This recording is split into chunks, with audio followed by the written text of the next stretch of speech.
Hello, everybody. It's 2026. Happy New Year. Happy to have you here on Lens Out. First long episode in this year, 2026. We wish that this year will be a blessed year, productive year.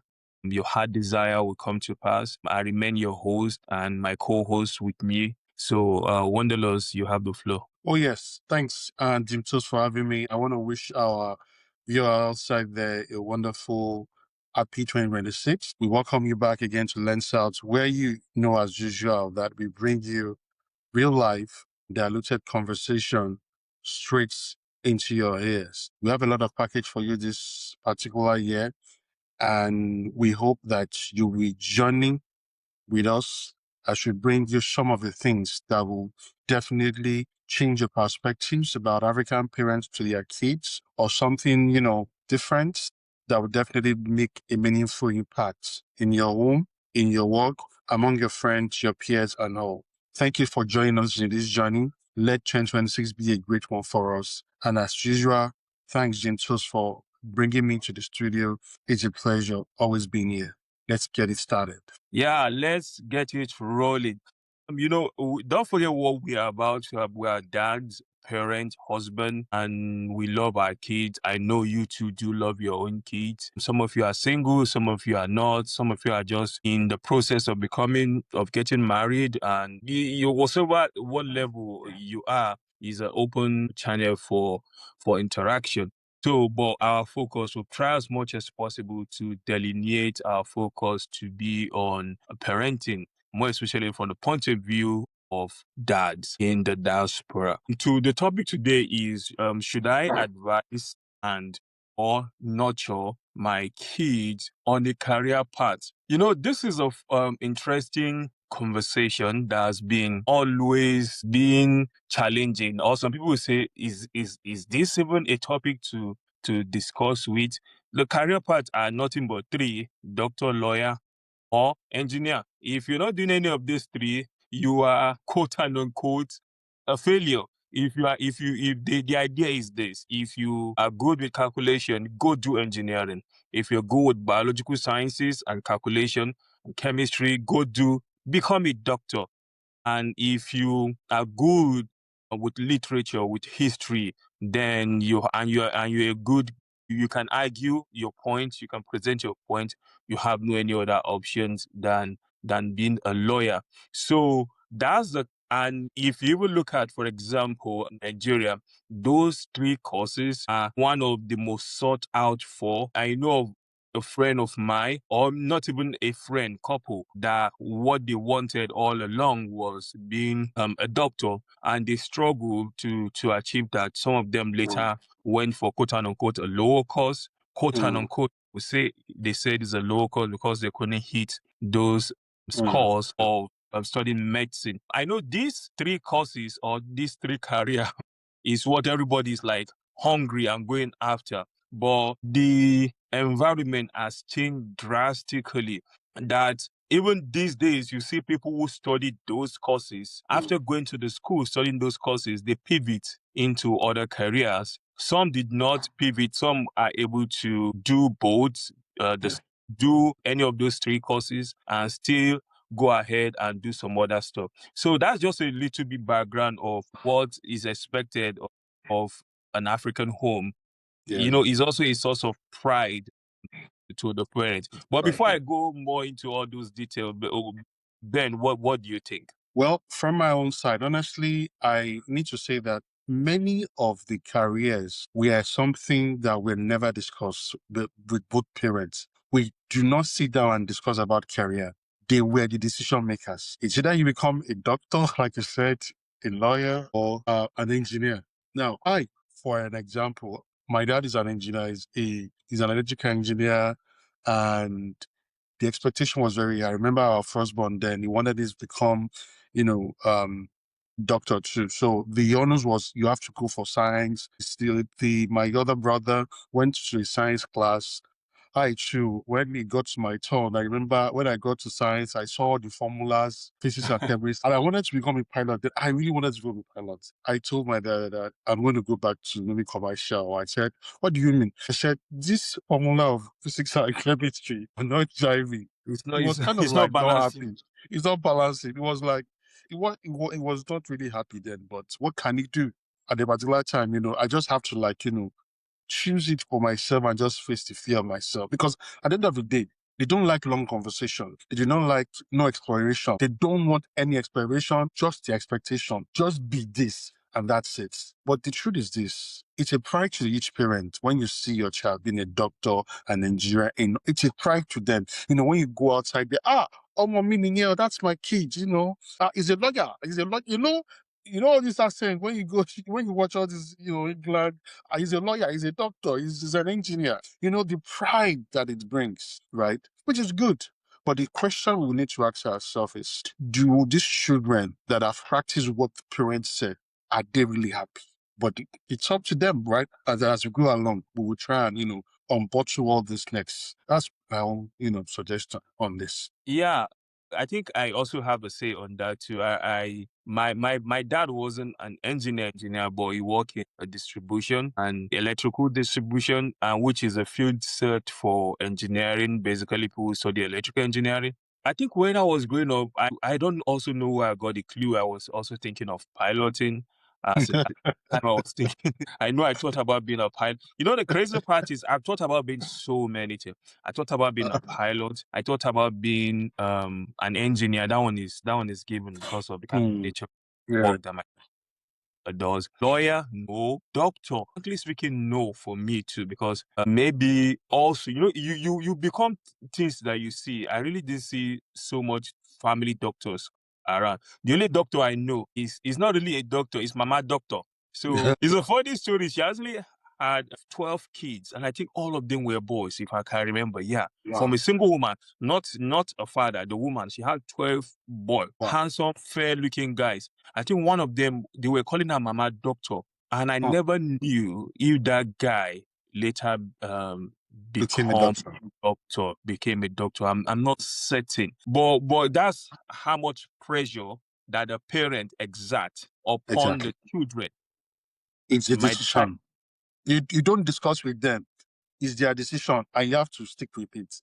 No long thing. Yeah, at all. It's not a two-way conversation. It's Is not is sure. is a top to bottom decision. You Yes. doctor, you lawyer, you engineer, and that is it. And any other course or program or career path you choose is seen as a secondary. So it's like in a plane, you have people who are in first class or business class. True. Then people in economy are people who study anything else. Maybe you want to study language. There's like, what do you speak in Exactly. the house that you go and study language? Is it not the same Exactly. English they are teaching you? Why do you need to go and study that? Or maybe you want to go and study history and geography. Or at a time, too, there was a time that they now started showing interest in accounting and finance. Yeah. But Yeah. it's really still not on the same pedestal as the three Those core almighty, three. Yeah. yeah, lawyer, doctor, and an engineer. So that's kind of background we came up from. Yeah, I didn't study engineering. The closest I did towards engineering was to take physics courses up to 300 level in my university days. So I That's never true. studied engineering. But the pressure were always there, and the Yeah. expectation.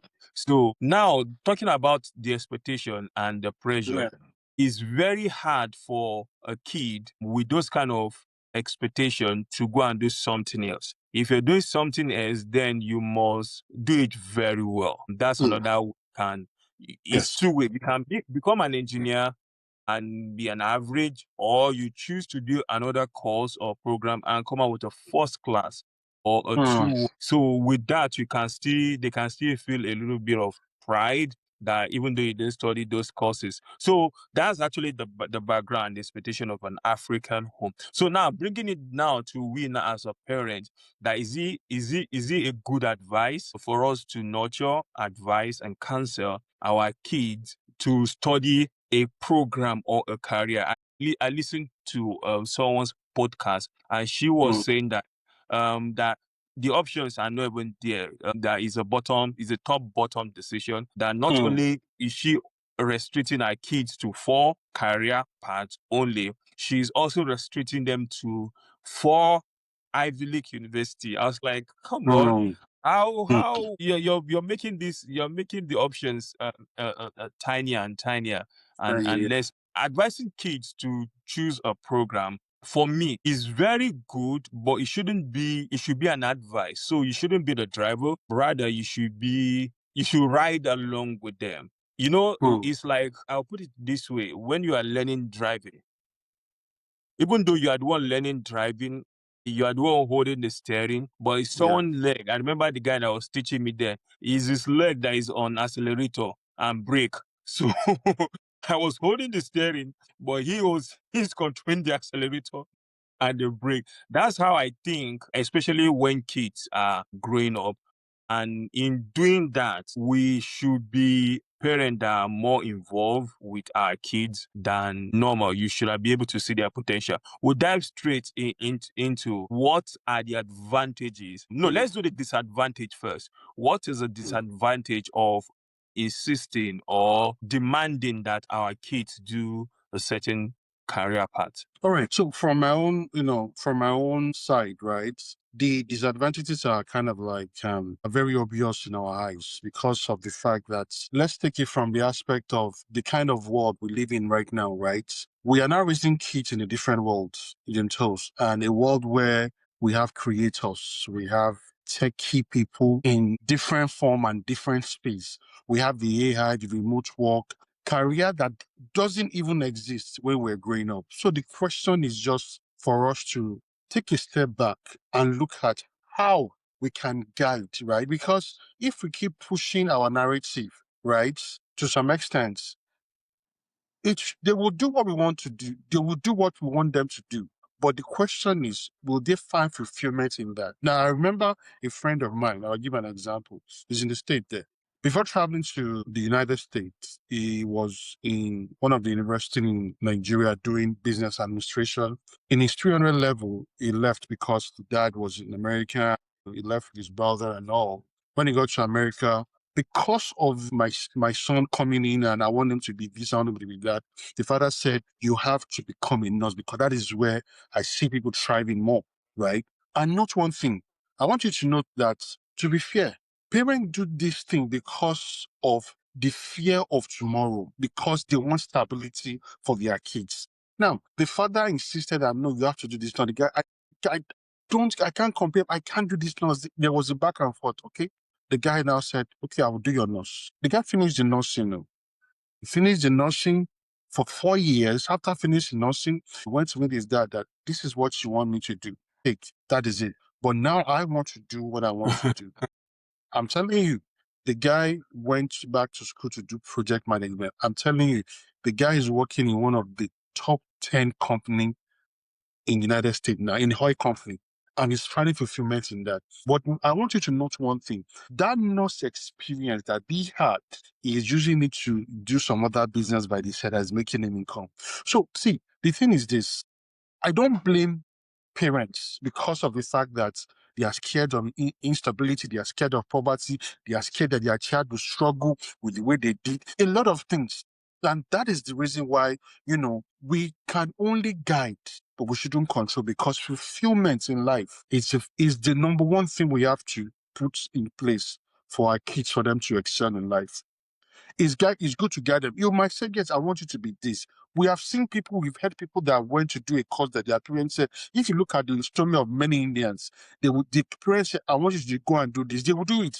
But believe you me, most of them just, divert and do some other thing. But does that, thing we've done, will you put it aside as time goes on?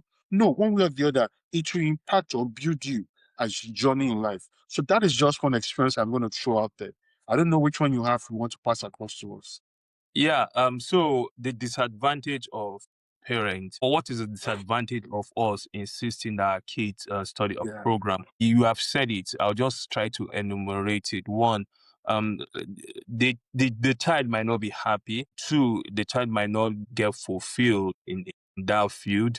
Three, the child might struggle. Four, the child might be afraid to explore. So these are very important reasons why these are the fallout rather, that can happen if parents choose to be the one to insist on the child studying a particular program or career. Exactly. That's the implication. For now, since we've talked about the implication, then let's talk about the advantage of The right parents way.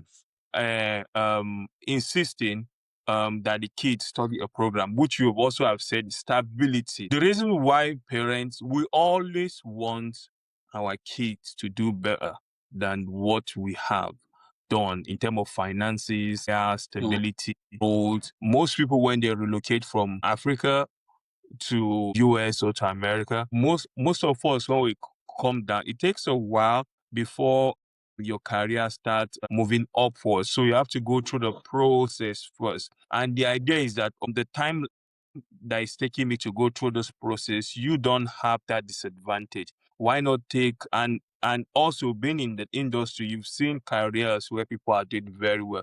Like when you talk about the demand for nurses, that's the reason why the parents will say, hey, go into nursing. It's not out of hatred, it's actually out of love. Exactly. Some people might say it's misguided. It's actually, Exactly. to me, it's more of fear than even the love. The fear that if this child just go and say he wants to be a dancer, if he didn't work out, and what is the percentage of successful dancers? What is the percentage Exactly. of people who study dancing? How many of them make it to Hollywood? How many of them? But how many of those people who study nursing finally practice? 100%, unless they don't want to practice. So it's data. So the Exactly. same thing with studying medicine. You understand? So this is so it's more of a fear of, if this child is not happy, if it's not successful, I'm going to be getting old. I cannot be training this child at an old age.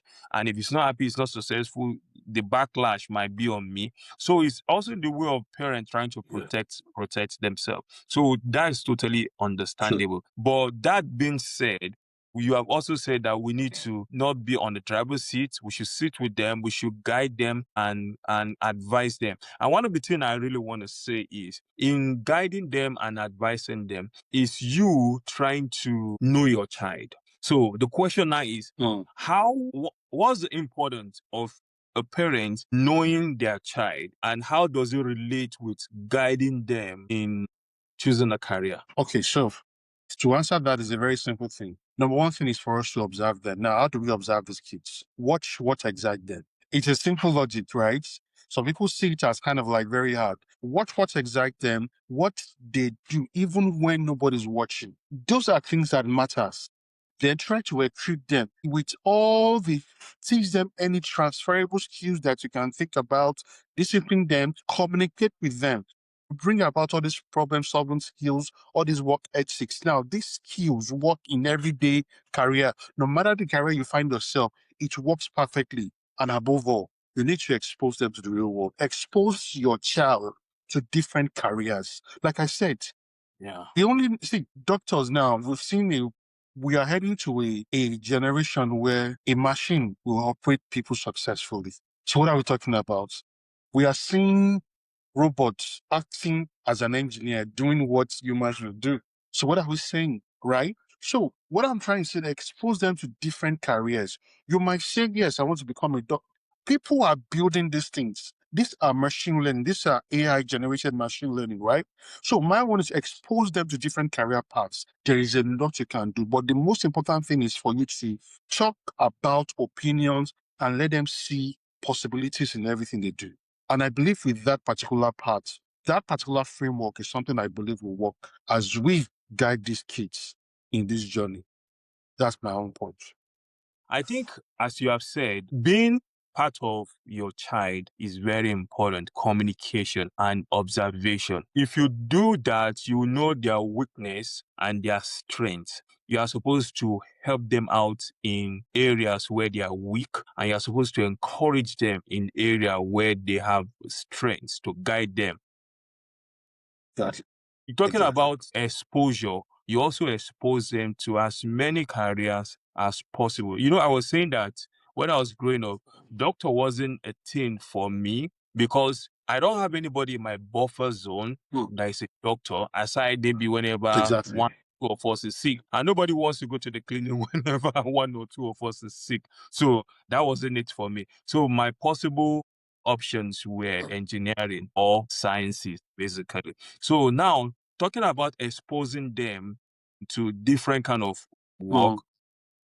what it does is Mm. not only helping the child to broaden their horizon, it also prepared them because some work of the future might not even be known now. You're talking about AI. What Yes. AI has done is Yeah. unimaginable. It has made the dollars Exactly. super smart. So Super everybody smart. is, yeah, everybody, exactly, and super rich. I saw a video of a doctor saying that he's now looking for job in McDonald's.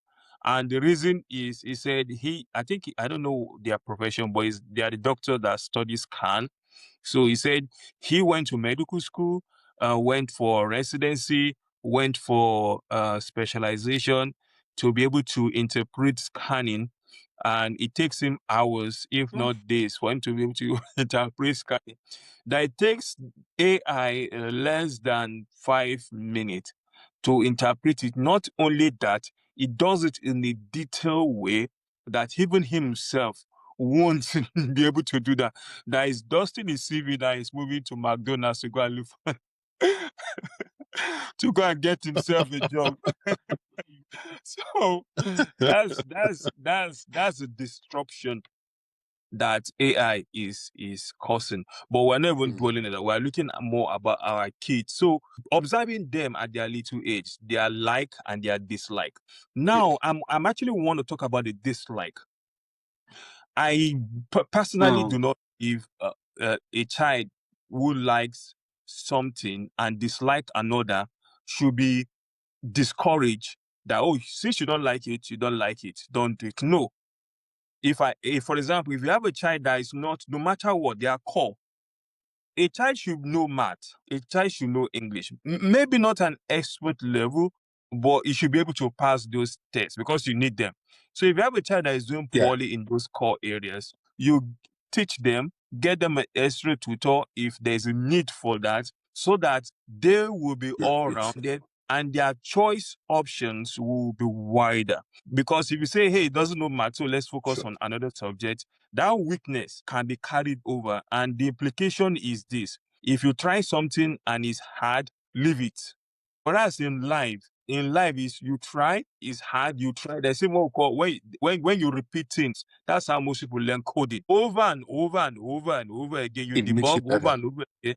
Yeah, you get it right. It Makes it. takes you there's what called muscle memory. It takes you 5 hours to get the first one. Then the next time 4 hours. Then the next it's Mm. called learning curve. Then it's getting smaller It's and reduced. shrinking and shrinking. Uh, So the fact that a child does mm. not like a course, which is a core course, is not a grant for the parent to say, even me too, Olodonimi, I did not know maths when I was young. So, oh, I was very No, poor. The way I used to no, say, no, no.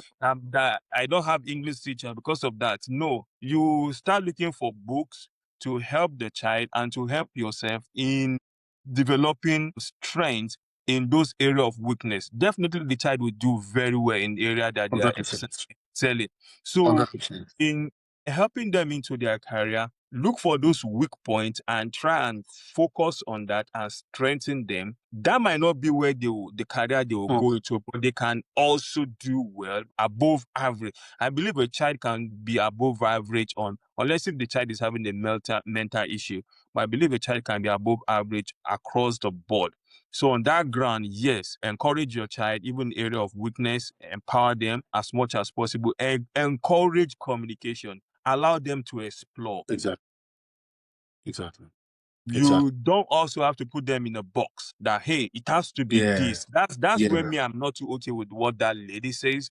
Even though she was Mm. she was insisting that she has 4 years after high school for each kid, and to devote that, she'll make sure they don't have student loan. She's going to pay, and after she paid for their school fees, then she's sending them out. They should go face their own headache. So they need something that can fetch Mm, them money. Yeah, that is good, but you mm, should also box them, encourage them, make sure they look for stability. I'm of the opinion that don't leave your child alone. That okay, you want to become a singer. exactly. What is the percentage of successful singer? You want to become a footballer. You might be very good and talented even in the football, but do you have control over injury? You don't. But if you do well in business, in data analytics, in business analytics, business management, sciences, fine art, if you do well in those areas, you can at least be able to take care of yourself and take your and not be a burden Yeah. to your parents as well as the society. So I Right. totally support that, encourage them even in places of weakness. Now let's talk about the kind of career path that makes the parents, an African parent, say me to fiapa. For example, I was telling I have kids that are interested in sports, and I'm encouraging them to do that. And I was telling one of them that, do you know this sport that, so one of them training might actually be 8 to 9 p.m. at night. So after work, I have to drive her to those places. I'm like, do you know all these things that people are doing, that parents are involved? If my parents were involved in when I was showing interest in soccer, who knows? I could have done well in soccer. Who knows? I would have done well in other sports. What they call erepa is rough play. That is what we now encouraging. So Exactly. sports is one of the career that whenever you make mention of that, I think things are changing. Whenever you make mention of that, the parents say, God forbid, music or ballet. Ballet. Ballet. I wouldn't say that. Yeah, ballet. Okay, you can go on. You can go on. No, that ballet. My daughter always bring that ballet up. And Okay. So those are some of yeah, a program. yeah. Continue. Okay, those are some of the program that or career paths that an African parent will say, not in this house. If you want to ballet, go and ballet yourself outside. But this how you must know your math, you must know your English, you must study hard. Another one is art. Art like drawing. I used to like drawing when I was young. And I think I still do that if I'm bored. Mm. If I'm in a meeting and I have a plain sheet of paper with me, I'll just start drawing. I'll totally tune off from the meeting. I'm not a long hour meeting person. Concise date, and let's face it. So those kind of art drawing, I know of a secondary school mate that was into that. Never knew if he was encouraged. Very, very good artist. So those are Mm. programs or career paths that African parents will shy away from. Do you want to talk about any other one? Yeah, there's one again. My daughter will come and say, I want to become a chef. I said, being a chef is good. At this age, you should not cook for your husband. You want to cook for us. But this your studies, this thing you want to be. That is number one priority. But chef, you can be, but it's not in my own house. What I want to say, kids are very funny, right? They will bring some absolves. In fact, there's one that said, I like being a musician, like painting nails, painting. I said to people, no problem, you can do it, but your education, number one, your school, number one. I would say you should not do it too, but not in my own house yet. You can use it maybe when you get to your husband's house. And that's classical Okay. and African home. That you want to be a beautician, you want to be into sport. Now, even though now parents allowing that, but we are allowing that as a secondary or one of the options Secondary exam. down the line after you must have done very well in your courses and your academy. And that's why statistics always show that children of immigrants um are one of the major community that did very well in their respective school, because the pressure that the parents pass down on the kids, trying to delineate the kind of program that they are doing. So in wrapping up, career is very important because we do not want to have our children depending on us forever. Well, I'll give you time so that you wrap it up, then I'll just come and conclude it. Oh yes. So what I just want to suggest is this. So let me answer the question clearly, right? So that all our audience will listen. Should you advise your kids on your career paths? The Answer is yes. Advise them, but don't decide for them. That is very, very key. Guide with wisdom, not fear. Nurture curiosity, not obedience. Support exploration, not perfection. Because at the end of the day, our job is not to raise a successful kid, successful child. It is for the kids himself, who knows himself well enough to succeed in life. Will not be there forever for them. They will still be here. Still, they keep, we keep evolving and all. So it's for them to succeed in life. So if you have that mindset, I believe we should be fine. For me, I sign out. Over to you, Jim Toast. Yeah, that's actually a good conclusion. I will not bore you guys more with any other thing than to say I'm 100%. I'm not the kind of parent that raise up their hand that, hey, do whatsoever. No, I totally believe that we should sit with our kids, open them up for options, allow them to explore. Don't subject them, don't keep them in a box. As you have said, allow them to decide. It's like this. You allow them to decide, but you have also have kept open them up to an array of options. So it's from that options. They also want to be successful. I don't think any child wants to be lazy. So it's from that array of options that they will now pick and focus and concentrate on. And they will do very well. I wish everybody well, your family, your children, everybody well as the year goes on. My plan and Benji plan is that in the next 10, 20, 30 years, you come and say, hey, I watched this video that encouraged me to support my child, and here we are. This is what they've become. Yeah, that's actually our anticipation. Thank you so much.